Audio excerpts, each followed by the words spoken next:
Hello hi అండి, అందరూ ఎలా ఉన్నారు? నేనైతే ఈరోజు నా స్టైల్లో పుదీనా చట్నీ అయితే చేస్తున్నాను. దానికి ఏమేం కావాలో అయితే చూపించేస్తున్నాను. ఎప్పుడు ఒకేలా కాకుండా ఇలా కూడా ఒకసారి ట్రై చేసి చూడండి. చాలా బాగుంటుంది. నోటికి రుచి తెలియనప్పుడు, ఏదైనా పుల్లగా తినాలనిపించినప్పుడు, లేకుంటే పుదీనా వేస్ట్ అయిపోతుంది అనుకున్నప్పుడు అయితే ఇలా ఒక్కసారి ట్రై చేయండి. అందరికీ నచ్చుతుంది టేస్ట్ అయితే. పుదీనా తినని వాళ్ళు కూడా ఇలా పచ్చడి చేసి పెడితే ఖచ్చితంగా తింటారు. ఫస్ట్ బాండి పెట్టుకొని దాంట్లో ఆయిల్ వేసుకుని, ఆయిల్ హీట్ అయిన తర్వాత జీలకర్ర ఆవాలు వేసుకొని దాంట్లో పచ్చిమిరపకాయలు అయితే వేసుకోవాలి. తర్వాత అయితే పల్లీలు కొంచెం ఎక్కువగా వేసుకోండి.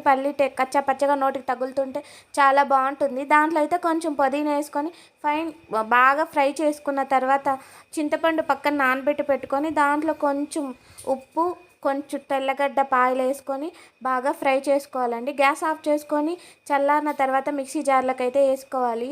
కొంచెం కచ్చా పచ్చాగా వేసుకోవాలి మిక్సీ అయితే.